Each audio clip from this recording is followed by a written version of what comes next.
Chapter 17. Will you leave me? Su Wan Ci's heartbeat noticeably quickened. She knew it was a flutter, the palpitation in the presence of someone she liked. Looping her arms around his neck, she lifted her head in his embrace, her smile radiant and charming. After I finish signing the contract with Hualin Hospital tomorrow, I'm going to personally cook a big meal for Brother Jing Zhou. Fu Jing Zhou lowered his gaze to her clear and innocent eyes, and the hand placed behind her slowly tightened. Blissfully unaware of his unusual reaction, Su Wan Ci continued, planning out her next day. I'll go to Hualin early tomorrow, sign the contract, and then come back to cook. Brother Jing Zhou, you need to come back around noon, listening to her words. Fu Jing Zhou slowly embraced her, tighter and tighter. All right. The two of them leaned against each other, and the air gradually grew still, until suddenly, he asked out of the blue, Little Qi, will you leave me? No way.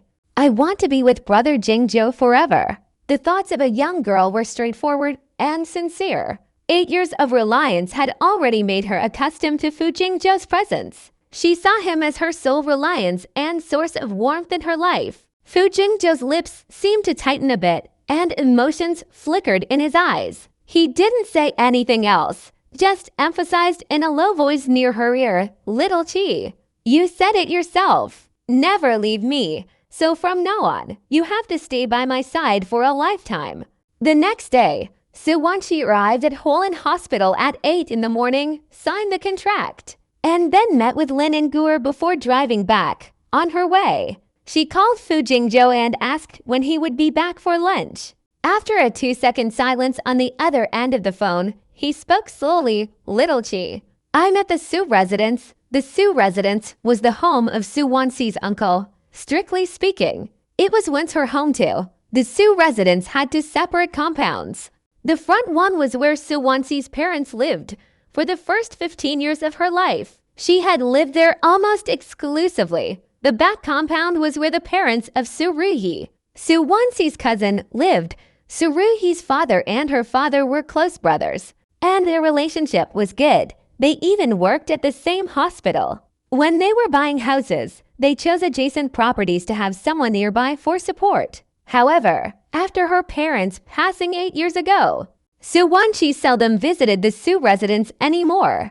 It wasn't for any other reason but that she was afraid of being emotionally overwhelmed by the memories there, and thus didn't dare to return. Su Wan Ci had intended to go back to her apartment first, but unexpectedly, Fu Jing Zhou on the other end of the call said, Little Qi, you haven't been back for a long time. Take this opportunity to visit in the end. She turned the steering wheel and drove to the Su residence. Half an hour later, upon arriving at the Su residence, the villa was unusually quiet. There was no one to be seen in the courtyard. She parked the car and entered the main hall, but it was also empty. She was about to turn around and leave when she suddenly heard a seductive voice from upstairs. Ah, Jing Zhou, be gentle. Su Wan Ci came to a sudden halt, with Fu Jing Zhou's number ready to be dialed on her phone's contact list. Her fingertip hovered just above the screen.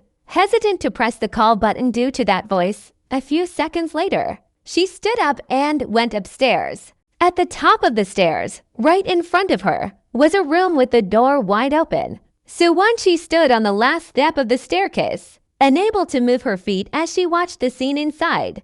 In the room, on a European-style bed, her cousin, who had always appeared pure, was disheveled, clinging to Fu Jing Zhou in a flirtatious manner. The man who had repeatedly sought her promise yesterday, forbidding her from ever leaving, was now pressing Su Ruhi down, passionately kissing her. Su Wan Ci clenched her fingers tightly, her nails digging into her flesh without her realizing. Almost masochistically, she stared at the man and woman inside the room.